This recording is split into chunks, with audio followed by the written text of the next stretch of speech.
ஒரு 2 மாசம் முன்னாடிங்க பேப்பர்ல படிச்ச ஒரு சம்பவம். நான் அப்படியே படிச்சுட்டு அழுதுட்டேன். ஒரே ஒரு பையன், கிராமத்துல இருக்கிற அம்மா அந்த பையனை அவ்வளோ கஷ்டப்பட்டு படிக்க வச்சு நல்ல வேலை வாங்கி கொடுத்து சிங்கப்பூர்ல செட்டில் ஆயிட்டார் தலைவர். மனைவி பிள்ளைங்களோட சந்தோஷமா இருக்கிறாரு. அம்மா கிராமத்துல இருக்கிறாங்க.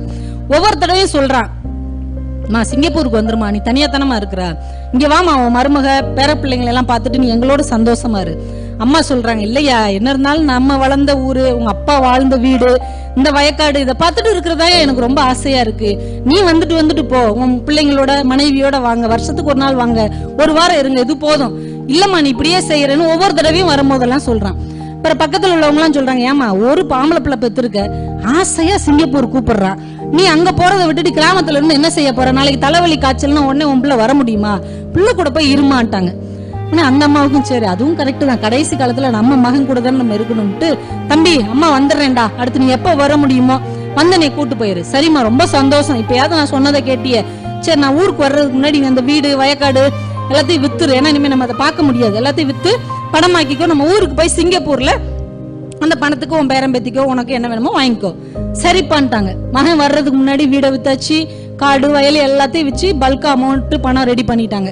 மகன் வந்தான், நல்லா அம்மா கையால கோழி குழம்பு எல்லாம் சாப்பிட்டா, ரொம்ப சந்தோஷமா அம்மாவையும் கூட்டுட்டு கார் பிடிச்சி அதிகாலையில கிளம்பியாச்சு.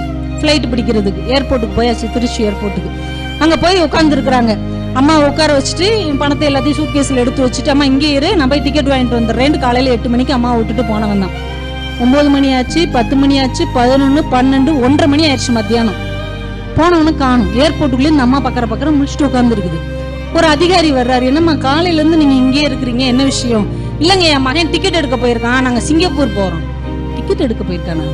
ரயில்வே ஸ்டேஷன் நினைச்சீங்களா, இல்ல பஸ் ஸ்டாண்ட் நினைச்சீங்களா? இதெல்லாம் முதலே டிக்கெட் எடுத்தாதான் வர முடியும். உங்க மகன் முதலே டிக்கெட் எடுத்திருப்பாரு. இல்லப்பா, என் மகன் என்கிட்ட சொல்லிட்டு தான் போனேன், இங்கேயும் உட்காந்துரு, எங்கேயும் போயிடாத, இப்ப டிக்கெட் எடுத்துட்டு வந்துடுறேன்னு சொல்லியிருக்காங்க. ஒருவேளை உள்ள ரொம்ப கூட்டமா இருக்கும் போல, என் பிள்ளை பாவம் பசியோடு வரிசையில நிக்குது, கொஞ்சம் சீக்கிரம் கொடுத்து விடுங்களேன்.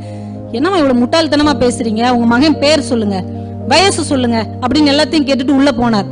விசாரிச்சுட்டு வந்து சொன்னாரு, என்னம்மா இந்த காலத்துல இப்படி எல்லாம் இருப்பீங்களாமா, உங்க மகன் காலையில 10:30 ட்ரெயினுக்கு போயிட்டாமா சிங்கப்பூருக்கு, சிங்கப்பூர் போன அந்த பிளைட்ல உங்க மகன் பேர் இருக்குதுமா, போயிட்டாமா, நீங்க இங்க உட்கார்ந்துட்டு இருக்கிறீங்க. நம்ம சொல்றாங்க, இல்லங்க அவன் எனக்கு இல்லம்மா, உங்க மகன் ஏமாத்திட்டு உங்களை அம்போன்னு விட்டுட்டு சிங்கப்பூர் போயிட்டாமா, அவன் போன பிளைட் இந்த பாருங்க, அவன் பேர் பாருங்க, அவன் மொபைல் நம்பர் பாருங்க அப்படின்னு போட்டோவை எடுத்துட்டு வந்து காமிக்கிறாரு. தானே உங்க மகன்?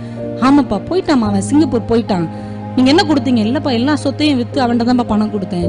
என்னம்மா இப்படி பெத்த பிள்ளை உங்களை ஏமாத்திட்டு போயிடுச்சு, அதெல்லாம் உருப்படவா போகுது, இந்த பணத்தை வச்சு அதெல்லாம் விளங்கவா போகுதுன்னு தான் சொல்லியிருக்கிறாரு. படக்குன்னு அந்த அம்மா அவங்க வாயை பொத்திட்டு சொல்லியிருக்காங்க. அப்பெல்லாம் சொல்லாதீங்கயா, நான் ஆசாசையா வளர்த்த ஒத்த பிள்ளை, அது என்னை விட்டுட்டு போனா கூட பரவாயில்ல, அது அங்க போய் உருப்படாம போயிரும் மட்டும் சொல்லாதீங்க, அது எங்க இருந்தாலும் என் பிள்ளை நல்லா இருக்கணும். ஏன்னு அந்த ஏர்போர்ட்ல வச்சு அந்த அம்மா கண்ணீர் செஞ்சு இருக்கிறாங்க.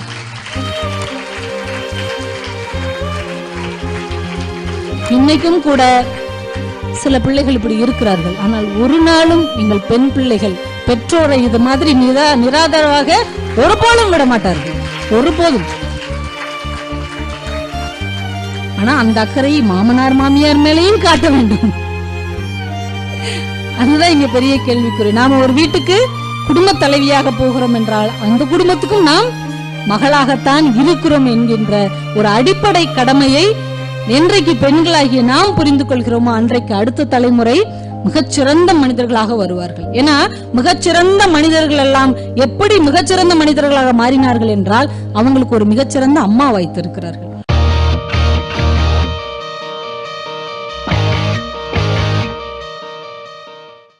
நேருவுக்கு பெண் குழந்தை பிறகுது. நாடு சுதந்திர போராட்டத்துல கடுமையா முன்னேறி கொண்டு இருக்கிறது. பொம்பளை குழந்தை பிறகுது. சொர்பராணி அம்மையாரும் அவங்க மனைவி புத்திரிபாயும் இப்படி கண்ணத்துல கைய வச்சிட்டு இருக்காங்க. யாரு? நேருடைய அம்மா அப்பா. நேரு வந்து கேக்குறாரு, ஏன் இப்படி சோகமா இருக்கிறீங்க? போய் பொம்பளை பிள்ளை பிறந்திருக்கு. ஏன் பிறந்தா என்ன? இல்லப்பா ஆம்பளை குழந்தை பிறந்திருந்தா சுதந்திரத்துக்காக போராடி இருக்கும், பொட்ட பிள்ளையா போச்சே. நேரு தைரியமா சொன்னார், நம்பிக்கையோட சொன்னார், பெண் குழந்தை என்று வருத்தப்படாதீர்கள், இந்த ஒரு பெண் குழந்தை 1000 ஆண் குழந்தைகளுக்கு சமமாக வளரும். அந்த குழந்தை அதை சாதித்து காட்டியது. எப்போ தெரியுமா? ஒரு 10 வருஷத்துக்கு முன்னாடி பிபிசியில ஒரு கணக்கெடுப்பு எடுத்தார்கள்.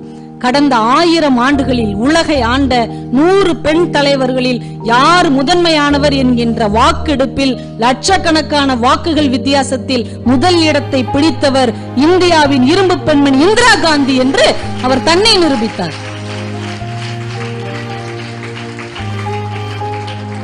சொன்ன அப்பா உயிரோட இல்ல, அந்த வார்த்தையை கேட்ட மகள் உயிரோடு இல்லை. ஆனால் என் அப்பன் கண்ட கனவை நான் நிறைவேற்றுவேன் என்கின்ற எண்ணம் மகளுக்குள்ளே இருந்தது. அது இன்றைக்கும் வரலாற்றில் நிற்கிறது. நீங்க வரலாற்றில் நிற்க போகிற மகளா, சும்மா வந்து போகிற மகளா என்பதை இந்த நாளில் நீங்கள் முடிவு செய்து கொள்ளுங்க. எவ்வளவு பெரிய சாதனைகளை எல்லாம் நிகழ்த்தி இருக்கிறார்கள். மகாத்மா காந்திக்கு எத்தனை குழந்தைகள்? 4 ஆண் பிள்ளைகள். யாருக்காவது அவங்க பேர் கூட நம்மளுக்கு தெரியாது. சில பேருக்கு அந்த ஹரிலால் மணிலால் மட்டும்தான் தெரியும். ஆனா 4 ஆண் குழந்தைகளை பெற்ற மகாத்மா காந்தியை நமக்கு தெரியவில்லை. ஆனா ஒரு மகள் நேருவை இன்றைக்கும் இந்தியாவின் அடையாளமாக ஆக்கி வைத்திருக்கிறாள் என்றால் ஒரு பொம்பளை பிள்ளை நினைச்சா முடியுங்க. 4 ஆண் பிள்ளைகள் சாதிக்காததை ஒரு பொம்பளை பிள்ளை ஜெயிச்சு எங்க அப்பாவின் பெயரை வரலாற்றில் என்னால் பதிக்க வைக்க முடியும் என்று நீங்க ஒவ்வொருத்தர் நினைச்சாலும் முடியும். அதுக்கு என்ன வேணும்? வெற்றியை நோக்கிய ஒருமுகப்படுத்தப்பட்ட கவனம். சினிமா பாட்டு வேகமா மனப்பாடம் பண்ணிடுறீங்களே எப்படி? சினிமால வரல வசனம் வேகமா நமக்குள்ள உள்ள போயிடுது எப்படி? இன்ட்ரெஸ்ட், ஆர்வம். அதே ஆர்வம் நமக்கு ஏன் பாடத்திலேயோ பாடம் சார்ந்த விஷயங்களிலோ ஏன் இல்ல? படிக்க முடியாது, இது நமக்கெல்லாம் ஆகாது. இதெல்லாம் அந்த ஃபர்ஸ்ட் ரேங்க் எடுக்கிறவர்களுக்காக ஒதுக்கப்பட்டது. அப்ப சினிமா மட்டுமா நமக்கு ஒதுக்கப்பட்டது? நமக்கு ஆர்வம் இருந்தா நம்மளால ஜெயிக்க முடியும். ரோட்ல ஒரு பொம்பளை போயிட்டு இருந்தாங்க, அவங்கள ஒரு கார் சடார்னு இடிச்சுட்டு போயிடுச்சு. உடனே அவங்க போலீஸ்ல கம்ப்ளைண்ட் கொடுக்குறாங்க, ஒரு கார் வேமா மேல இடிச்சுட்டு போயிடுச்சு. உடனே காவல்துறை அதிகாரி கேட்கிறாரு, அப்படியே உட்காருங்க, பதட்டப்படாதீங்க, அந்த கார் என்ன கலர்ல இருந்தது? தெரியல சார். கார் நம்பரா தெரியுமா? தெரியல சார். கார் என்ன மாடல் தெரியுமா? அம்பாசிடரா, மாருதியா, ரிட்ஸா, ஏதாவது தெரியுமா? தெரியாது சார். இடமா எதுவுமே தெரியலன்னா எப்படிமா கண்டுபிடிக்க முடியும்? காருக்குள்ள யார் உட்கார்ந்துருந்தாங்களா தெரியுமா? அது தெரியும் சார். அந்த காரை ஒரு லேடி தான் ஓட்டிட்டு போனா சார். அவ அரக்கு கலர்ல போட்டும் அதுக்கு மேட்ச லிப்ஸ்டிக்கும் போட்டிருந்தா சார். மஞ்சள் கலர்ல ஒரு பட்டு சேலை, அப்படியே அரக்கு கலர்ல பார்டர் வச்சு 3 ஆரத்துல அவ ஒரு பெரிய கவர்னர் மாலை போட்டிருந்தா. நான் பார்த்தேன் சார். அவதான் சார் ஓட்டினா. அவருடைய பார்த்தார். காரை பார்க்கல, கார் கலரை பார்க்கல, கார் நம்பரை பார்க்கல. ஆனா ஒரு செகண்ட்ல உள்ள உட்கார்ந்து இருந்த ஒரு பெண் என்ன நகை போட்டிருந்தா, அவ எப்படி இருந்தா, அவ என்ன லிப்ஸ்டிக் போட்டிருந்தான்னு தெரிஞ்சு வச்சிருக்கீங்கன்னா இன்ட்ரெஸ்ட். அந்த அம்மாவுடைய ஆர்வம் எங்க இருந்தது? அந்த அம்மாவுடைய மேக்கப்ல இருந்ததை தவிர வெளி விஷயங்களில் இல்லை. அப்ப நம்மளுடைய இன்ட்ரெஸ்ட் எங்க இருக்கு? சினிமால இருக்கிறதை தவிர நமக்கு எது தேவையோ, அது எது நம்மை உயர்த்துமோ அதுல நாம கவனம் செலுத்தவே இல்லை. சிவகார்த்திகேயனை நீங்க எல்லாரும் கொண்டாடுகிறீர்கள், ரொம்ப சந்தோஷம். ஆனால் சிவகார்த்திகேயன் வளர்ந்த கதை உங்க எல்லாருக்கும் தெரியும் தானே? ஒரு சாதாரணமா ஒரு கலக்க போவது யாருக்கு போட்டியில சாதாரண ஒரு போட்டியாளனாக சேர்ந்து கொஞ்சம் கொஞ்சமா தன்னை உயர்த்தி கொண்டு நடனம் பழகி, ஒரு சண்டை காட்சி பழகி, பேச பழகி, இன்னைக்கு அவர் ஒரு முக்கியமான நட்சத்திரமா வளர்ந்துட்டார். அவரை பார்த்துக்கிட்டே இருந்த நீங்க என்ன நம்ம கீழே போகல, நம்ம அப்படியே இருக்கிறோம், நாம அப்படியே தங்கிட்டோம். அவர் ஓடிட்டே இருக்கிறார். ஓடிக்கொண்டே இருக்கிற தண்ணீருக்குத்தான் நதி என்று பெயர். ஒரே இடத்தில் தேங்கி விட்டால் அதற்கு குட்டை என்று பெயர். நாம குட்டை ஆயிட்டோம். நம்ம எப்படி வளருவோம்? குட்டை வளருமா? நதிதான் வளர்ந்து கொண்டே இருக்கும், அது ஓடிக்கொண்டே இருக்கும். ஓடிக்கொண்டிருக்கிற நதி அருவியாக மாறும். அருவி கடல்ல கலக்கும், தனக்கென்று ஒரு அடையாளத்தை பிடிக்கும். இன்னைக்கு அவர் பிடிச்சிட்டாரு.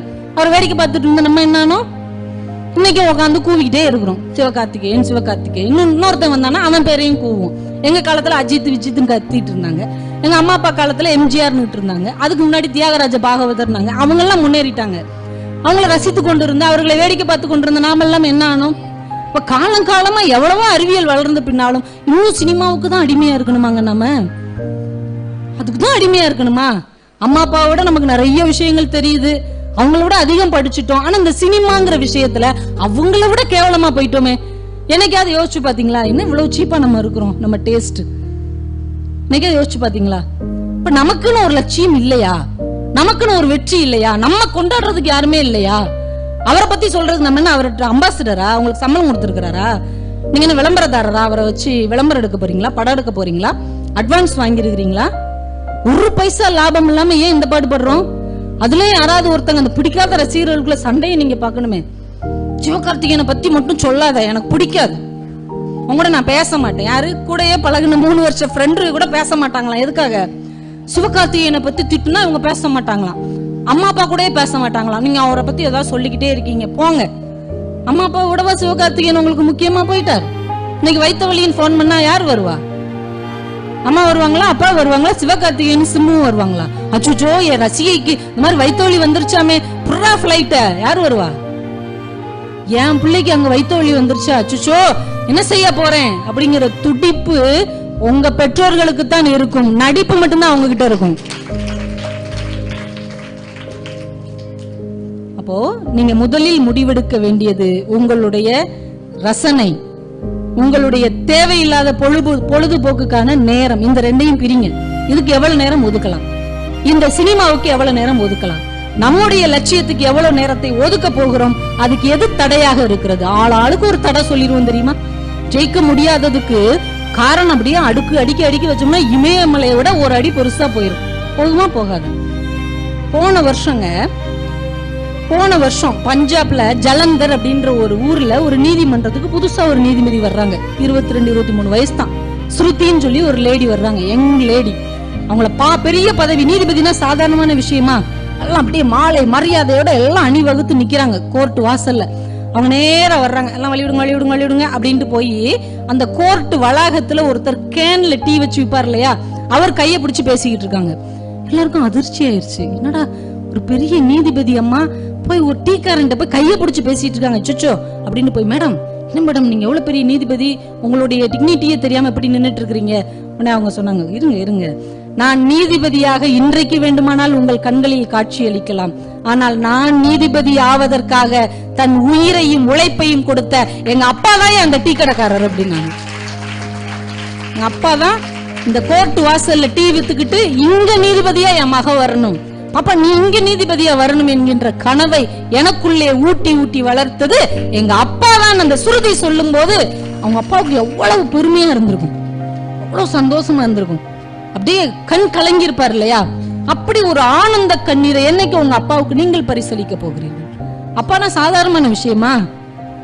ஒரு தீபாவளி, ஒரு பொங்கல், ஒரு ரம்ஜான், ஒரு கிறிஸ்துமஸ் வரும்போது யாருக்கு முதல் ட்ரெஸ் எடுப்பாங்க? நமக்கு தான் எடுப்பாங்க. அப்பாவோ அம்மாவோ எங்களுக்கு தான் முதல் எடுப்போம். அதுக்கப்புறம் மிச்ச காசு இருந்தா உங்களுக்கு எடுத்தாலும் எடுப்பலன்னா எடுக்க மாட்டேன். எனக்கா சொல்லியிருக்காங்களா? மொத்தம் நமக்கு தான். அதுலயும் வீட்டுல இருந்து கிளம்பும் போதே அம்மா சொல்லுவாங்க, 5000 ரூபாய் தான் போனஸ் கொடுத்துருக்காங்க அப்பா, ஆளுக்கு 1000 மீதி 1000 ரூபாயில பொங்கல் செலவு, உனக்கு 1000 ரூபாய் தாண்டி. நம்ம ரொம்ப ஜென்டிலா, நம்ம ரொம்ப நல்ல பிள்ளைங்க இல்ல, நான் 800 ரூபீஸ்க்கே சுடிதார் எடுத்துக்கிறேமா, பேலன்ஸ் 200க்கு ஒரு செப்பலும் கொஞ்சம் காஸ்மெட்டிக்ஸும் வாங்கிக்கிறேன் அப்படின்னு சொல்லிதான் போவோம். ஆனா போன உடனே என்ன செய்வோம்? உள்ள பாஞ்சி 2500 ரூபாய்க்கு ஒரு சுடிதார் எடுத்துட்டு வருவோம். அம்மா வேலையத்தான் பாப்பாங்க. என்ன சொன்னேன் உங்ககிட்ட, என்ன சொல்லி கூட்டு வந்தேன்? வரும்போது அப்பாட்ட போய்ப்பா இந்த சுடிதார் எனக்கு ரொம்ப பிடிச்சிருக்குப்பா, என் கிளாஸ்ல உள்ள எல்லாரும் அந்த கரிணி கூட இதான்ப்பா வச்சிருக்கா, எவ்வளவு சூப்பரா இருக்கு தெரியுமாப்பா, அவளுக்கே சூப்பரா இருக்குன்னா எனக்கு ரொம்ப சூப்பரா இருக்கும்லப்பா. அப்பா சொல்லுவாரு, உனக்கு பிடிச்சிருக்காடா எடுத்துக்கோ. அம்மாவுக்கு கடுப்பாயிரம், என்ன எடுத்துக்கோ, கொடுத்ததே 5000 ரூபா, அதுல 2500 உங்க மகளுக்கே போயிருச்சுன்னா மீதி 2500 ரூபா வச்சு என்ன செய்ய? அப்பா ஒரே வார்த்தையில சொல்வார், என்ன இந்த தீபாவளிக்கு எனக்கு ட்ரெஸ் வேண்டாம், பாப்பா எடுத்துக்கிட்டோம். வச்சுக்கடா, எனக்கு தீபாவளிக்கு ட்ரெஸ் வேண்டாம், என் பாப்பா வச்சுக்கிட்டோம். சொல்லுவாங்களா சொல்ல மாட்டாங்க? சொல்லுவாங்க தானே? நான் எதுவும் பொய் சொல்றேனா? சொல்லுவாங்க தானே? அந்த அப்பாவுக்கு பதிலுக்கு நீங்க என்ன செய்யலாம் நினைக்கிறீங்க? 5000 ரூபாய்க்கு சட்டை எடுத்து கொடுத்தா சரியா போயிருமா? அது யார் வேணா எடுத்து கொடுக்கலாமே. பணம் இருக்கிற யார் வேணாலும் திருப்பி செய்ய முடியும். ஆனால் எனக்காக எல்லாம் செஞ்ச அப்பாவுக்கு யாராலும் செய்ய முடியாத ஒரு சாதனையை நான் செய்து காட்டுவேன் என்று நீங்கள் என்றைக்கு முடிவெடுக்க போகிறீர்கள்? சிவகார்த்திகேயனுக்காக சண்டை போடுறோம், சிம்புவுக்காக சண்டை போடுறோம், எங்க அப்பாவுக்கு என்று என்றைக்கு நீங்கள் சண்டை போட போகிறீர்கள்? எங்க அப்பா மேடையில எங்க அப்பாவை நிப்பாட்டி இவளுடைய அப்பா இவரு அப்படிங்கிற ஒரு கைத்தட்டலை நான் எங்க அப்பாவுக்கு வாங்கி தருவேன். என்னைக்கு முடிவெடுக்க போறீங்க? பிரேமான்னு ஒரு பொண்ணுங்க, அவங்க அப்பா ஜெயக்குமார், தமிழ்நாட்டுக்காரங்க, மும்பையில செட்டில் ஆயிருக்காங்க, ஆட்டோ ஓட்டுறார். ஆட்டோ ஓட்டி அந்த பிள்ளைய சார்ட்டர்ட் அக்கௌண்டன்ட் படிக்க வைக்கிறார். அவ்வளவு காஸ்ட்லியான புக் அந்த பிள்ளை கேட்கும் போதெல்லாம் கஷ்டப்பட்டு காசு கொடுப்பார். பெரிய பெரிய புக்கா வாங்கி வச்சு படிச்சுட்டு இருக்கும். அவன் என்ன நினைச்சிட்டா, ஆட்டோக்காரன்னா பெரிய பாட்சா படத்துல வர்ற ரஜினி மாதிரி நம்ம அப்பா அப்படி நான் ஆட்டோக்காரன் ஆட்டம் போட்டுட்டு போறாருன்னு நினைச்சிட்டு இருந்தது. ஒரு நாள் நாகப்பட்டினம் பக்கத்துல ஏதோ ஒரு மேரேஜை முடிச்சுட்டு ஆம்னி பஸ்ல போய் இறங்குறாங்க. அதிகாலை 4:30 மணி மும்பைல போய் இறங்குறாங்க. ஆட்டோக்காரங்க மொச்சுட்டு வருவாங்க தெரியுமா? ஆம்னியில போய் பஸ்ல இறங்கணும்னா விடிகாலையில ஆட்டோக்காரங்க நம்மள பிச்சு எடுத்துருவாங்க. Sir auto sir, auto sir, இங்க வாங்க, அங்க வாங்க வாங்க. அந்த 10-15 குரல்களுக்கு நடுவிலே ஒரு குரல் இவளுக்கு அறிமுகமான ஒரு குரல், அடிக்கடி கேட்டு பழக்கப்பட்ட பரிச்சயமான குரல். யாரான்னு இப்படி எட்டி பார்த்தா அந்த காலையில அதிகாலை குளிர்ல ஒரு மப்ளரை மாட்டிக்கிட்டு அவங்க அப்பா ஒருத்தர் கெஞ்சிட்டு இருக்கிறார். 4:30 மணிக்கு, சார் என் கூட வாங்க சார், நான் உங்களை கூட்டு போறேன், வாங்க சார் வாங்க சார்னு கட்டாயப்படுத்தி அவங்க அப்பா இழுத்துட்டு போறாரு. உங்களுக்கு ஆச்சரியமா இருக்கு, காலையில 4:30 மணிக்கு எதுக்கு அப்பா அவர்கிட்ட போய் கெஞ்சிட்டு இருக்கிறார்? வீட்டுக்கு வந்தோடனே கேக்குறாரு, ஏன்பா 4:30 மணிக்கு நீ எவன்கிட்டயோ போய் கெஞ்சிட்டு இருக்கிற? இல்லம்மா, பகல்ல சவாரி போனோம்னா கிடைக்கிற காசை விட காலையில 4 மணி 4:30க்கு சவாரி போனோம்னா டபுள்ஸ் அமௌண்ட் கிடைக்கும். அந்த பணத்தை வச்சு தானடா நான் உனக்கு இந்த புஸ்தகத்தை எல்லாம் வாங்கி தர முடியும். அதனாலதான் அந்த அதிகாலை குளிர்லயும் நான் கஷ்டப்பட்டு நடுத்தருவுல எவன்கிட்டயோ கெஞ்சிட்டு இருக்கிறேன் அப்படிங்கிறாங்க. அப்பாவை முடிவு பண்ணா. எங்க அப்பா அன்னைக்கு கூட்டத்தில் ஒருவனாக நின்று கொண்டிருந்தார். எங்க அப்பாவை கூட்டத்துக்கு முன்னாடி நான் நிக்க வைப்பேன்னு கஷ்டப்பட்டு படிச்சு ஆடிட்டர் ஜெனரல் அப்படிங்கிற ஒரு பெரிய அச்சீவ்மெண்ட் செஞ்சார். தமிழக அரசாங்கம் அவளுக்கு 10 லட்சம் ரூபாய் பரிசு கொடுத்தது. எங்க அப்பா கையில கொடுங்க, அவங்க அப்பாவை நிக்க வைத்து தமிழ்நாடை கைகட்டுகிற அளவுக்கு அவ பெருமைப்படுத்தினாள். அது வரைக்கும் ஆட்டோவுக்கு டியூ கட்டிக்கிட்டு இருந்தார் அந்த ஆளு. 10 லட்சம் ரூபாயில ஆட்டோ டியூ எடுத்துட்டு 2 புது ஆட்டோவும் வாங்கினாரு. எவ்வளவு பெருமையா இருந்திருக்கும் அவருக்கு. என் மகன் வாங்கி கொடுத்த ஆட்டோ, என் பிள்ளை படிக்கும் போதே ஆட்டோ வாங்கி கொடுத்துருச்சியா, இப்படி ஒரு பிள்ளையில பெற்றிருக்கணும் பெத்தா சொல்லிருப்பாருல, இந்த ஊரே பாராட்டி இருக்கும்ல. அப்படி உங்க அப்பாவை பார்த்து பாராட்டணுமா வேண்டாமா? பண்ணணும்ல. என்ன செய்ய போறீங்க? கிளாஸ்க்கு நடுவில் உட்காந்து தூங்குறது, நைட் எல்லாம் உட்காந்து போர்வைக்குள்ள கதை பேசுறது, வாட்ஸ்அப்ல சேட் பண்றது, இப்படியே நம்ம பொழுதுபோக்குக்கே நம்முடைய நேரத்தை எல்லாம் செலவழித்து கொண்டே இருந்தால் என்றைக்கு நாம் மீண்டு வரப்போகிறோம்? காரணம் தயவு செஞ்சு சொல்லாதீங்க, இந்த இவங்க அப்பா மாதிரி எங்க அப்பா இருந்திருந்தாருன்னா நான் முன்னுக்கு வந்திருப்பேன், எங்க அப்பா மட்டும் இப்படி இருந்திருந்தாருன்னா ஜெயிச்சிருப்பேன். அதெல்லாம் சும்மா ஹம்பக், அதெல்லாம் கிடையாது. ஜெயிக்கணும் நீங்க முடிவெடுக்கணும், அவ்வளவுதான். உங்களை சுத்தி இருக்கிற எதுவும் உங்களை பாதிக்காது. கேரளாலங்க ஒரு கூலிக்காரங்க குடும்பம், அம்மா அப்பா காட்டுல போய் கூலி வேலைக்கு போயிடுவாங்க. ஒரு மக, அவளுக்கு ஒரு தங்கச்சி, அவளுக்கு ஒரு தம்பி, 3 பேர் இந்த பிள்ளைங்க வளர்ந்துட்டு இருக்காங்க. வெள்ளிக்கிழமை செவ்வாய்க்கிழமை அவங்க ஊர்ல என்ன ஒரு பழக்கம்னா, பிள்ளையார் கோயில மணி அடிச்சு சுண்டல் புளியோதரை ஃப்ரீயா தருவாங்க. இந்த பாப்பா என்ன பண்ணுவா, மணி அடிச்ச உடனே குடுக்குடுன்னு ஓடி போய் ஒரு கிண்ணத்துல சுண்டலும் புளியோதரை வாங்கிட்டு வந்து வச்சிருவா. மறுபடி தவழ்ந்து விளையாடிக்கிட்டு இருக்கிறாள், அந்த தங்கச்சியை தூக்கி இடுப்புல வச்சுட்டு இன்னொரு கிண்ணத்தை தூக்கிட்டு ஓடுவா. பூசாரி கேப்பார், இப்பதானே நீ வந்த, மறுபடியும் வந்திருக்க?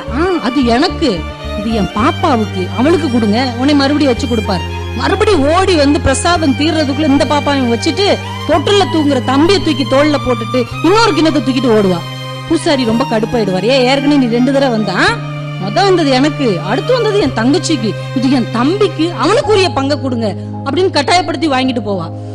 ஏன்னா இந்த புளியோதரையும் சுண்டலையும் வாங்கி வச்சா அவங்க அம்மா அப்பா வேலை விட்டு வர்றாங்க இல்லையா, அவங்களுக்கு சாப்பிட கொடுக்கலாம் இல்லையா அப்படின்னு அந்த பொண்ணுக்குள்ள ஒரு எண்ணம் இருந்தது. இப்படி ஓடிட்டே இருக்கிறா. அவங்க ஸ்கூல் மிஸ் தற்செயலா பாக்குறாங்க, என்னம்மா நீ இப்படி ஓடிட்டு இருக்கிற? இல்ல மிஸ், எங்க அம்மா அப்பா கூலி வேலை செஞ்சுட்டு 8-8:30க்கு தான் வருவாங்க, அதுக்கப்புறம் தான் எங்க அம்மா அடுப்பு பத்த வைக்கணும். ஆனா இந்த சுண்டல் புளியோதரையை நான் எனக்கு, என் தம்பிக்கு, என் தங்கச்சிக்குன்னு வாங்கி வச்சிட்டேன்னா அவங்க வந்த உடனே சாப்பிடுவாங்க, அவங்க வயிறார உட்கார்ந்துருந்தாங்கன்னா எனக்கு ஒரு சந்தோஷம் மிஸ் அப்படின்னு இருக்கா.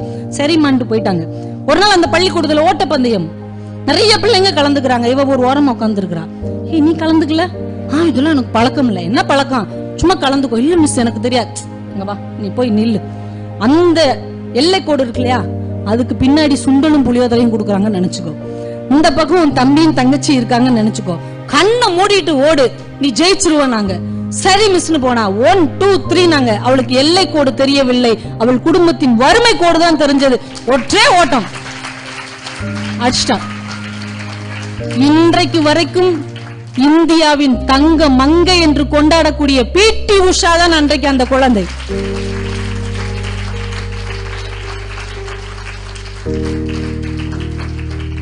ஏன் முடியாது? எத்தனையோ உங்க சமூகத்திலே உங்களை பாதித்த விஷயங்களை நீங்கள் பார்த்து கண்ணீர் தான் விட்டிருக்கிறீர்கள். ஆனா அந்த கண்ணீரை துடைக்க உங்களால் என்ன செய்ய முடிந்தது? ஆனா ஒருத்தி செஞ்சா, உங்க வயசு இந்த மே மாசம் தான் செஞ்சா. இதே மே மாசம் தான் நினைக்கிறேன், மே 6ஆம் தேதியோ 8ஆம் தேதியோ நடந்த ஒரு சம்பவம். நீங்க எதை பார்த்து கண்ணீர் விட்டீர்களோ, யாரை பார்த்து வருத்தப்பட்டீர்களோ, ஐயோ இந்த பிள்ளைக்கு நம்மளால ஒண்ணும் பண்ண முடியலையே என்று சோகப்பட்டீர்களோ, அந்த துயரத்துக்கு ஒருத்தி அவளால் முடிஞ்ச ஒரு சின்ன அங்கீகாரத்தை செய்தாள். தெரியுமா? வில்லட் ஓவியா. வில்லட் ஓவியா திருச்சி பக்கத்துல திருவெரும்பூர்ங்கிற ஒரு சின்ன ஊரை சேர்ந்த 12ஆம் வகுப்பு முடித்தவள். இந்த வருஷம் அவளும் 12th முடிக்கிறா. உங்க செட்டு 12ஆம் வகுப்பு முடிச்ச அந்த வில்லட் ஓவியாங்கிற ஒரு பொண்ணு காற்று மாசுபடுவதை கண்டறியவும் பூமி வெப்பமடைவதை கண்டறியவும் ஒரு சேட்டலைட்டை கண்டுபிடிச்சா. அந்த சேட்டலைட்டை மெக்சிகோல இருந்து ஏவுனா. அந்த சேட்டலைட் என்ன பேர் வச்சா தெரியுமா? அனிதா சாட்னு பேர் வச்சா. அனிதா செயற்கைக்கோள். யார் அந்த அனிதா? நீட் எக்ஸாம்ல ஜெயிக்க முடியாம டாக்டர் கனவை தனக்குள்ளே புதைத்து எரிந்து செத்து போனாலே தூக்கு போட்டு. அந்த அனிதாவை பார்த்து நீங்களும் வருத்தப்பட்டீங்க, நானும் வருத்தப்பட்டேன். ஆனா அந்த அனிதாவுக்காக என்ன செய்தோம்? ஆனா அந்த ஓவியா என்கின்ற பெண் என்னுடைய சாதனைக்கு அனிதா பெயரை வைத்து அவளை நான் வானத்தின் உயரத்திற்கு கொண்டு செல்வேன் என்று கொண்டு சென்றாலே, அந்த தில் இருக்கணும், அந்த கத்து இருக்கணும். அப்பதான் இன்னொருத்தரை பார்த்து நீங்க வருத்தப்படணும். சும்மா நடக்கிற துன்பங்களையும் துயரங்களையும் பார்த்து வருத்தப்பட்டுக்கிட்டே இருந்தா அது யாரு வேணா வருத்தப்படலாமே, யாரு வேணா வருத்தப்படலாம்ல. ஆனா அந்த வருத்தத்துக்கு மாற்றாக நான் எதையாவது செய்வேன்.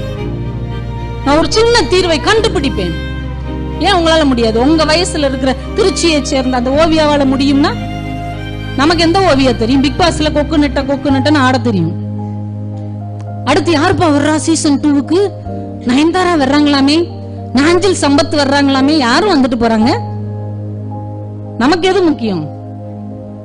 நமக்கு நம் கண் முன்னால் இருக்கக்கூடிய சவால் எது? நம்முடைய பெற்றோரை முன்னிறுத்தக்கூடிய, நம்முடைய வெற்றியை பறைசாற்றக்கூடிய விஷயம் எது? என்னைக்கு யோசிக்க போகிறோம்? எனக்கு தெரிஞ்ச ஒரு பொண்ணுங்க, என்னை விட ஒரு 2 வயசு தான் மூத்தவ. அப்படி ஒரு வாய்ப்பை கடவுள் எனக்கு கொடுத்திருக்கிறார். கடவுள் என்கிட்ட ஒப்படைச்சிருக்கிறார். என்னால தான் அந்த குழந்தையை கவனிக்க முடியும். நான் தான் ஒரு நல்ல தாய். கடவுள் என்னையத்தான் நம்புறாரு, உங்களை நம்பல.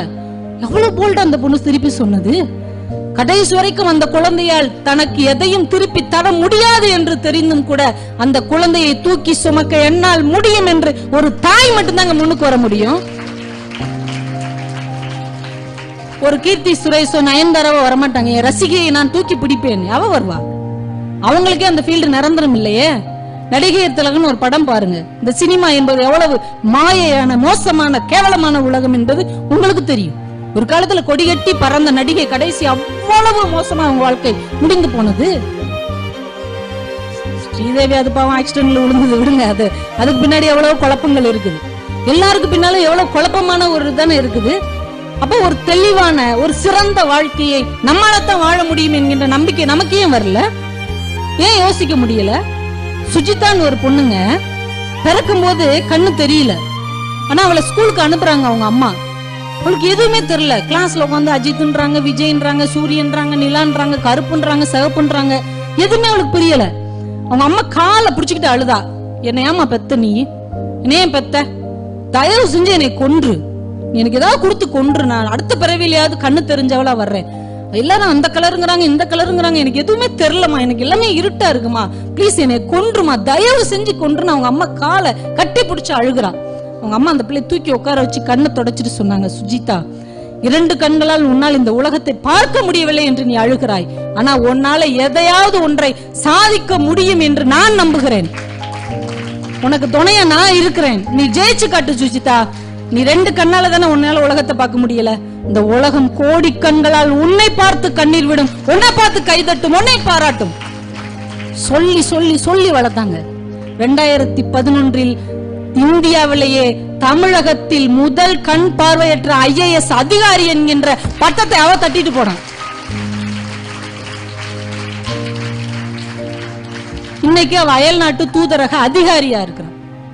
வாழும் வரலாறு இவங்கெல்லாம்.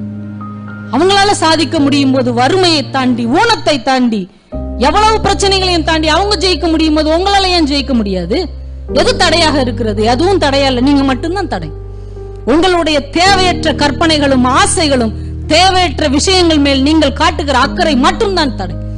உங்களுக்கு நீங்க தான் தடை. இன்றைக்கு முடிவெடுங்கள். என் தடையை நான் உடைப்பேன். என் தாய் தகப்பனுக்கு ஒரு பெருமையை நான் தேடி தருவேன். நான் உண்மையில கேட்கிறேன், 10th 12th ரிசல்ட் வந்தப்ப எத்தனை பேருங்க உண்மையிலே மகிழ்ச்சியா இருந்தீங்க? உண்மையிலே மகிழ்ச்சியா இருந்தீங்க? எங்க அம்மா அப்பா நினைச்ச மார்க்க நான் வாங்கி கொடுத்துட்டேன், நீங்க சொல்லுங்க பாப்போம். எங்க அம்மா அப்பா நினைச்ச மார்க்க நான் வாங்கி கொடுத்துட்டேன்னு சொல்லுங்க பாப்போம். நிறைய கை கீழே போயிடுச்சு. கீழே போன கையெல்லாம் நீங்க விரும்பின மார்க், இப்ப தூக்கி இருக்கிற கை மட்டும்தான் பெற்றோர் விரும்பின மார்க். இவங்களுக்கு ஒரு பெரிய கைத்தட்டல கொடுங்க. இதுதாங்க சாதனை. எங்க அம்மா அப்பா 480 எடுக்க ஆசைப்பட்டாங்க, நான் 485 எடுத்து காட்டினேன். எங்க அம்மா 1100க்கு மேல எடுக்கணும்னு ஆசைப்பட்டாங்க, நான் 1111 எடுத்தேன். இதுதானே வெற்றி. எங்க அம்மா எதிர்பார்த்ததை விட 4 மார்க் கம்மி ஆயிடுச்சு. இருந்தாலும் பரவாயில்ல, இதெல்லாம் இருந்தாலும் பரவாயில்ல. இதெல்லாம் ஒரு உழைப்பா? உங்களால முடியல? மனசாட்சியை தொட்டு சொல்லுங்க, உங்களால முடிஞ்சிருக்குமா முடியாதா? இன்னும் கொஞ்சம் அக்கறை காட்டி இருந்தா உங்களால அதிக மார்க் எடுத்திருக்க முடியுமா முடியாதா? யார் மேல தப்பு, யார் மேல குற்றம்? கடைசி நேரத்துல யார் உட்கார்ந்து சேட் பண்ணிட்டு இருந்தா? கடைசி நேரத்துல யார் வீட்டுக்கு தெரியாம டிவி பார்த்தா? கடைசி நேரத்திலும் கூட படிக்க கிடைத்த வாய்ப்புகளில் எத்தனை பேர் அரட்டை அடிச்சீங்க? எவ்வளவு நேரம் தூக்கத்தில் தொலைத்தீர்கள்? இனிமே அந்த நேரத்தை உங்களால திரும்ப கொண்டு வர முடியுமா? 20 நாள் டைம் இருந்தது, இப்ப 10th உட்கார்ந்து படிச்சிருந்திருக்கலாம்ல. முடியாது, ஏன்னா தாண்டிட்டீங்க. இப்ப உட்கார்ந்து 12th படிக்க முடியுமா? இனிமே அந்த மார்க்க மாத்த முடியுமா? அதுக்கே மதிப்பு என்னன்னு பேர் வச்சாங்க தெரியுமா? அது வெறும் எண் இல்லை, உங்கள் மதிப்பை உயர்த்துகிற எண் மதிப்பெண். சமுதாயத்தில் உங்க அம்மா அப்பாவுக்கு இருக்கிற மதிப்பை உயர்த்துகிற எண். இதே உங்களுக்கு புரியாம போச்சு. கொஞ்சம் முயற்சி செஞ்சிருந்தா 10 மார்க் வாங்கிருக்க முடியுமா முடியாதா? இப்ப உட்காந்து ஒவ்வொருத்தரும் ஃபீல் பண்றீங்கல்ல, இன்னும் ஒரு 5 மார்க் எடுத்திருக்கலாம். மேத்ஸ்ல இன்னும் 2 மார்க் எடுத்திருந்தா சென்டம். உண்மையா இல்லையா? 1 மார்க் எடுத்திருந்தா சென்டம். 1 மார்க்ல உங்களை நீங்க விட்டுட்டீங்களே உங்க மதிப்பை. 2 மார்க்ல உங்க அம்மா அப்பாவுக்கு கிடைக்கிற பெருமையை தொலைச்சிட்டீங்களே. இதை யார் தேடி தருவா? இதை எப்படி நீங்க மாத்துவீங்க? உங்க கண் முன்னால் இருக்கிற ஒரே வாய்ப்பு அடுத்த வருஷ படிப்பு.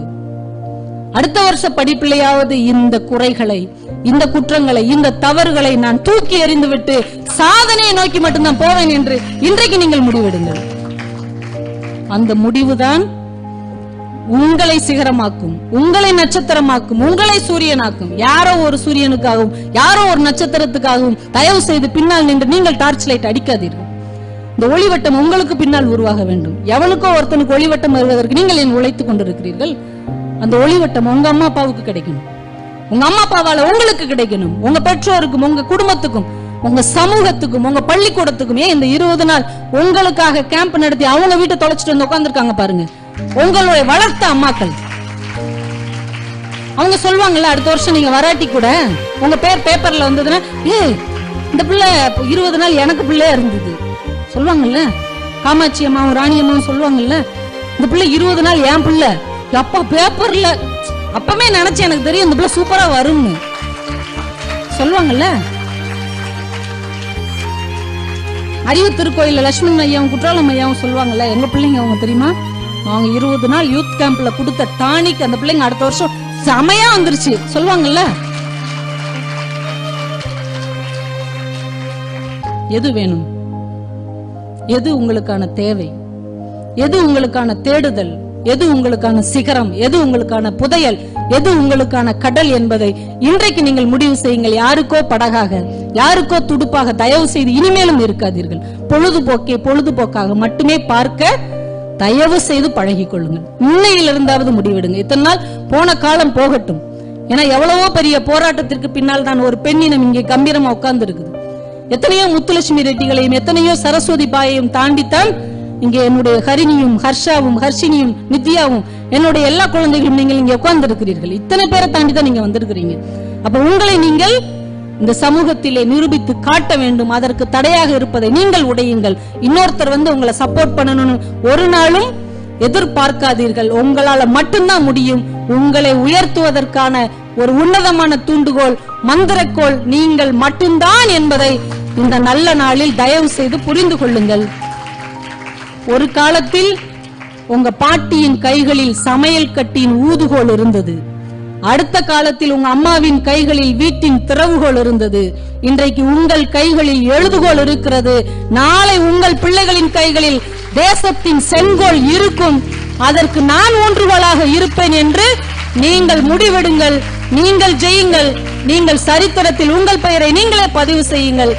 இங்கே வந்திருக்கிற ஒவ்வொருத்தரும் அடுத்த வருஷம் மிகப்பெரிய உயரத்தை தொடுவதற்கு எல்லாம் வல்ல இறைவனை வேண்டி உங்கள் அத்துணை பேரின் வெற்றிக்காகவும் என்னுடைய பிரார்த்தனையும், உங்க அம்மா பிரார்த்தனைகள், நம்ம ஆசிரியர் பிரார்த்தனை எல்லாம் வேதாத்ரி மகரிஷி பாதங்களில் சமர்ப்பித்து இன்னும் அப்படியே கண்டினியூ பண்ணுங்கிறார் ஐயா.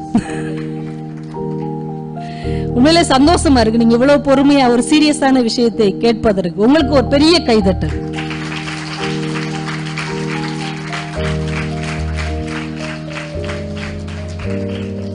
ஏன்னா எப்பயுமே நான் சொல்லுவேன், ஆம்பளை பசங்க நம்ம பெருசா பேசுறோம். வீட்டுல பெற்றோருமே என்ன செய்வாங்க, என்னன்னாலும் ஆம்பளை பையன், நாளைக்கு அவன் தான் நம்மளை காப்பாத்துவான்னு சொல்லுவாங்க.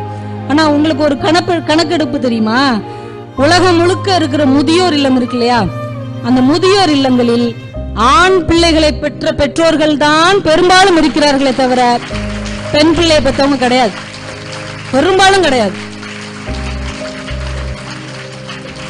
ஏன்னா எப்படிப்பட்ட சூழல் ஏற்பட்டாலும் எங்க அம்மா அப்பாவை நான் காப்பாத்துவேன், என்னால முடியும், என் கணவருக்கு தெரியாமையாவது நான் பணம் கொடுத்து எங்க அம்மா அப்பாவை காப்பாத்துவேங்கிற ஒரு திண்ணமான எண்ணம் பெண் குழந்தைகளுக்கு தான் உண்டு.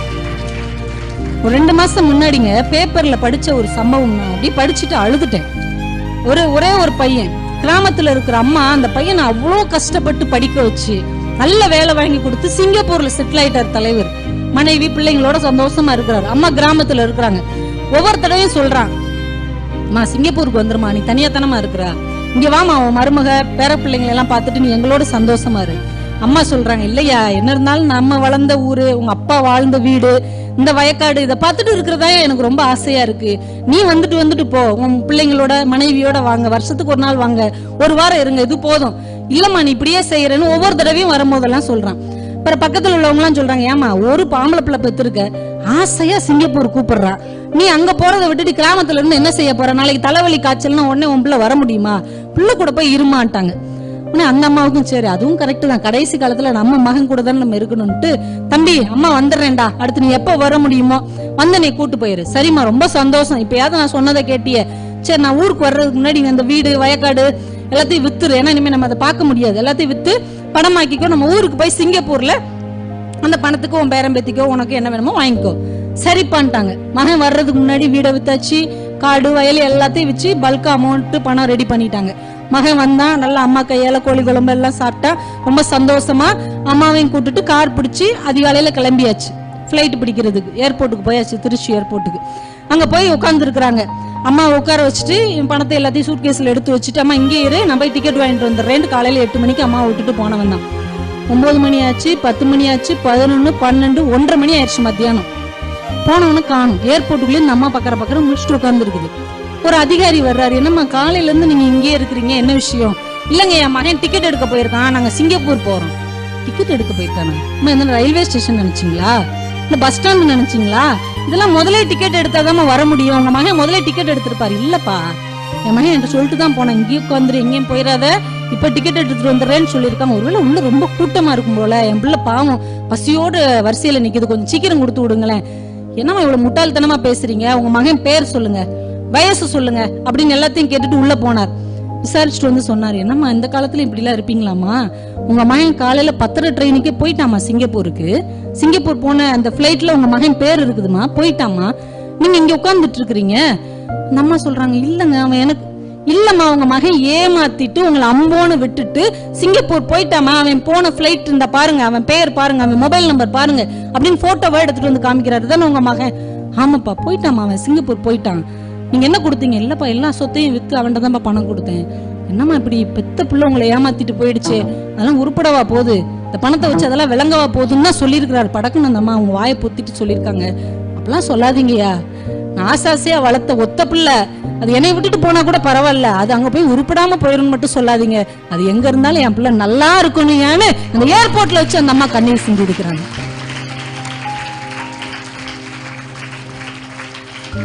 இன்னைக்கும் கூட சில பிள்ளைகள் இப்படி இருக்கிறார்கள். ஆனால் ஒரு நாளும் எங்கள் பெண் பிள்ளைகள் பெற்றோரை இது மாதிரி நிராதரவாக ஒருபோதும் விட மாட்டார்கள், ஒருபோதும்.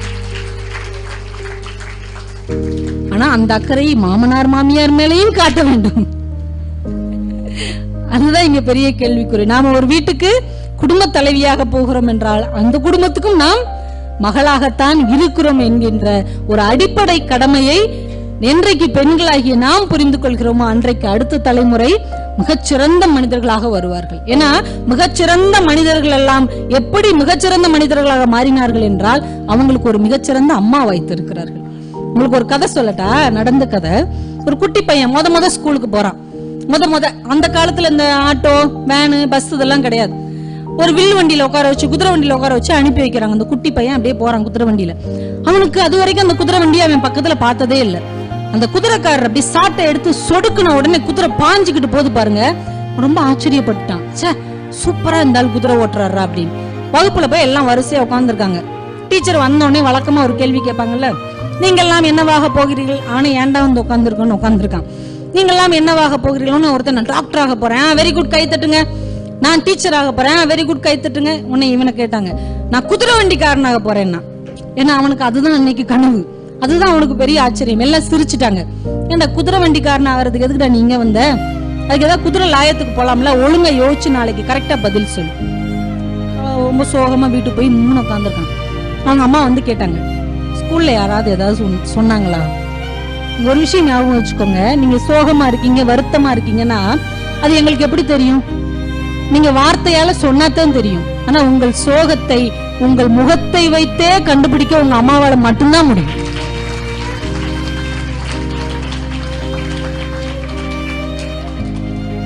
அவங்க அம்மா கேக்குறாங்க, யாராவது ஏதாவது சொன்னாங்களா? ஆமாம்மா. என்ன சொன்னாங்க? இல்ல நீங்க என்னவா வர ஆசைப்படுறீங்கன்னு கேட்டாங்க. ஒவ்வொருத்தவங்களும் ஒன்னொன்னு சொன்னாங்க.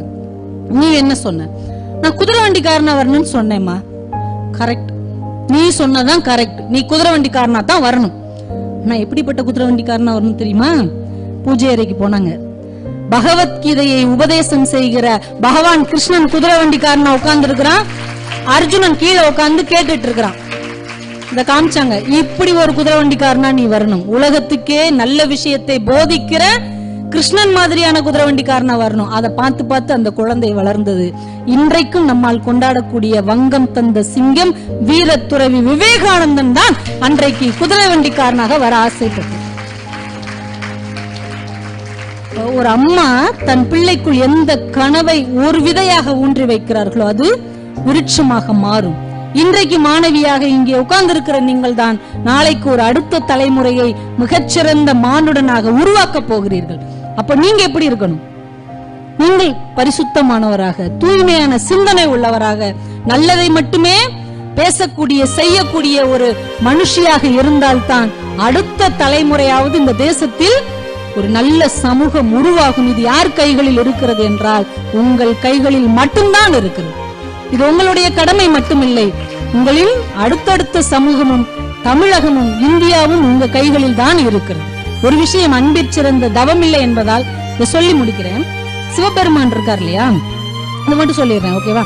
சிவபெருமான் வானத்துல உட்காந்து மனைவிட்ட பேசிட்டு இருக்கிறார். என்ன இந்த நாட்டுல வர வர நம்ம மக்கள்கிட்ட, அம்மா வந்துட்டாங்க, வாணிஜெயராம் அம்மா.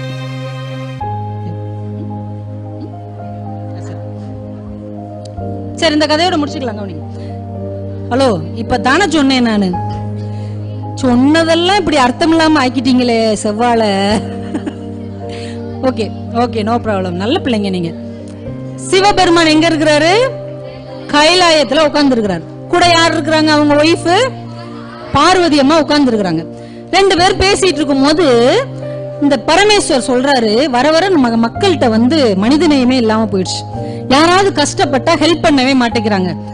இவ்வளவு நாள் என்னென்னமோ திருவிளையாடல் பண்ணோம், இப்ப ஒரு திருவிளையாடல் பண்ண போறேன். அதை வச்சுதான் அந்த மக்கள்கிட்ட சமூக அக்கறையும் மனிதநேயமும் இருக்கா இல்லையா அப்படிங்கறத முடிவு செய்ய போறேன்ட்டு நேரா பரமசிவன் பூமிக்கு வந்துட்டார். மாறு வேஷம் போட்டு, ஒரு வயசான தாத்தா வேஷம் போட்டு வந்துட்டார்.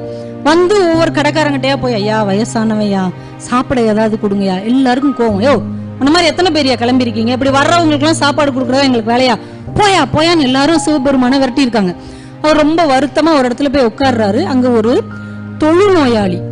தொழுநோயாளி ஒரு கருப்பு போர்வையை போர்த்திட்டு, அவர் ஒரு பிச்சைக்காரர், ஒரு அலுமினிய கும்பால பழைய சோறு சாப்பிட்டுட்டு இருக்கிறார். இவர் அவர் பக்கத்துல போய் உட்கார்ந்து, ஐயா வயசானவங்க சாப்பிட்டு 4 நாள் ஆச்சு, யாருமே சோறு போட மாட்டேங்கிறாங்க, நீயாவது ஏதாவது தரக்கூடாதா? அப்படியே பார்த்தாரு. என்கிட்டயா கேக்குறீங்க? ஆமா இந்தாங்க அப்படின்னு சட்டியோட கொடுத்துட்டான். அவர் வாங்கி சாப்பிட்டு படுத்துட்டார். அந்த பிச்சைக்காரன் இவர் பார்த்துட்டே இருந்தான். அவர் கொஞ்ச நேரம் தூங்கி எந்திரிச்சிட்டு, தம்பி நான் யாருங்கிறத உன்கிட்ட சொல்லணும், அதெல்லாம் ஒண்ணும் சொல்ல வேண்டாம், நீங்க தூங்குங்க, நான் உங்களுக்கு காலையில சாப்பிடறதுக்கு ஏதாவது ரெடி பண்றேன்ட்டு போயிட்டான். சிவனுக்கு ரொம்ப ஆச்சரியம், என்னடா நம்ம என்ன சொல்ல வர்றோம் கேட்காமே போயிட்டானே. சரி பரவாயில்ல, யாருமே உதவி செய்யாட்டாலும் இவன் நமக்கு உதவி செஞ்சான், நம்ம யாருங்கிறத இவன்கிட்ட சொன்னா ரொம்ப சந்தோஷப்படுவான், சொல்லிட்டு போயிடணும்னு வெயிட் பண்ணிட்டு இருக்கிறார். மறுநாள் காலையில அந்த தொழுநோயால் கையில ஒரு இட்லியோட வர்றாரு. இருந்தாங்கய்யா, எங்கெங்கயோ அலைஞ்சுதான் கிடைச்சது, இப்போதைக்கு இதை சாப்பிடுங்க, மத்தியானம் உங்களுக்கு எப்படியாவது பிரமாதமா எதையா ரெடி பண்றேன்னு கிளம்புனா. இரியா நீ குடுக்குற இட்லிக்காக வந்து உட்காந்துட்டு இருக்கிறேன், உன்கிட்ட ஒரு முக்கியமான விஷயம் சொல்லணும். சொன்ன ஆச்சரியம், அதெல்லாம் ஒண்ணு வேணாம், நீங்க முதல்ல சாப்பிடுங்க, உங்களுக்கு லஞ்ச் ரெடி பண்ணிட்டு வரேன்ட்டு போயிட்டான். சிவனுக்குன்னா கோவம், என்ன இவன் நம்ம பேச்ச கேட்கவே மாட்டேங்கிறான் அப்படின்ட்டு உட்காந்துட்டே இருந்தார். மத்தியானம் இவன் வரட்டும், நம்ம சொல்லிட்டு கிளம்பிடுவோன்ட்டு. மத்தியானம் வர்றான், ஒரு சின்ன பாத்திரத்துல ரசமும் சாதமும் கொண்டு, இப்போதைக்கு இவ்வளவுதான் கிடைச்சது, இதை சாப்பிடுங்க, நைட்டு உங்களுக்கு ஏன்னா உன் வீட்டுக்கு நான் மாப்பிள்ளையா வந்திருக்கிறேன், நீ வாட்டுக்கு அது இதுன்னுட்டு இருக்கிற, உன்கிட்ட ஒரு விஷயம் சொல்லணும், அதெல்லாம் பெற சொல்ல, நீங்க முதல்ல அதை சாப்பிடுங்க அப்படின்னு அவன் போயிட்டான். உடனே இங்க இவருக்கு மொபைல்ல மெசேஜ் வந்துட்டே இருக்குது. பார்வதியம்மா, hello darling, where are you அப்படின்னு மெசேஜ் அனுப்பிட்டே இருக்காங்க. ஐயோ, ஒய்ஃப் வேற நம்மளை தேடிட்டு இருக்காங்களே, இன்னைக்கு நைட் இவன் வரட்டும், 2ல 1 சொல்லிட்டு நம்ம கிளம்பணும், வேணுமோ நம்மள ஹோட்டல் சர்வர் மாதிரி இவன் நம்மளுக்கு சாப்பாடு போட்டே இருக்கானேன்ட்டு. சாயந்தரம் வந்தான், ஒரு சப்பாத்தி கொண்டு வந்தான். ஐயா, எங்கெங்கயோ அலைஞ்சு இந்த ஒரு சப்பாத்தி தான் கிடைச்சது, இதை நீங்க சாப்பிடுங்க, நாளைக்கு நான் படக்குன்னு அதை புடிங்கி கீழே போட்டு உட்கார்றான். நீ சப்பாத்தி தருவ, இட்லி தருவ, நான் யாரு தெரியுமா, உலகத்துக்கே சோறு போடுறவன், உன்கிட்ட ஒரு உண்மையை சொல்லிட்டு போறதான் உட்கார்ந்து இருக்கிறேன். அந்த உண்மை என்னன்னா, இருங்க, என்ன பெரிய உண்மை, சிவபெருமான் தானே நீ அப்படின்னா. அதிர்ச்சி ஆயிட்டாரு. உடனே கண்ணாடி எடுத்து பார்த்தாரு, மேக்கப் எதுவும் அழிஞ்சிருக்காரு, எல்லாமே பெர்ஃபெக்ட்டா இருக்குது, எல்லாம் கரெக்டா தானே இருக்கு, எப்படா கண்டுபிடிச்ச? நான் சொன்னான், நேத்து நைட்டே கண்டுபிடிச்சிட்டேன். எப்படி கண்டுபிடிச்ச? பாருங்க, நான் ஒரு தொழுநோயாளி, என் கையெல்லாம் அழுகி நான் அந்த சாப்பாட்டுக்குள்ள கையை விட்டு பிசைஞ்சிட்டு இருந்தேன். என் பக்கத்துல ஒரு நாய் கூட நிக்காது, என்னை பெத்த தாய் கூட என்னை விரட்டி விட்டுட்டா, யாருமே என் பக்கத்துல உட்கார கூட மாட்டாங்க. ஆனா நான் கொடுத்த சோற நீ ஆசையா வாங்கி சாப்பிட்டேல, அப்பவே முடிவு பண்ணிட்டயா, என்னை படைத்தவன் தான் தன் படைப்புகளில் பேதம் பார்க்க மாட்டான், நீ என் தெய்வம்னு நேத்தே தெரிஞ்சுக்கிட்டேன் அப்படின்னா. என் இனிய குழந்தைகளே, பணக்காரன் ஏழை, படிச்சவன் படிக்காதவன், அழகா இருக்கிறவன் அழகா இருக்காதவன், உயர்ந்த ஜாதி தாழ்ந்த ஜாதி, இது எல்லாமே நமக்குள் தான். இறைவனின் பார்வையில் எல்லாரும் சமம்தான். அந்த அன்பை எவர் ஒருவர் புரிந்து கொள்கிறாரோ அந்த அன்பு உடையவர்களுக்கு அதை தவிர வேறு தவம் இல்லை.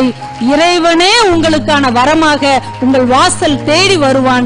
இந்த நல்ல நாளில் இந்த உண்மைகளை நீங்கள் புரிந்து கொண்டீர்கள் என்றால் வாழ்க்கையில் மிகப்பெரிய வெற்றியாளராக நீங்கள் தான் வருவீர்கள் என்று வாழ்த்தி, நம்முடைய இசைத்துறையில் தனக்கென்று மிகச் சிறந்த ஒரு அடையாளத்தை ஏற்படுத்தி இருக்கிற நம்முடைய நேசத்திற்கும் பாசத்திற்கும் உரிய அம்மா வாணி ஜெயராம் அவர்கள் இங்கே வருகை தந்திருக்கிறார்கள்.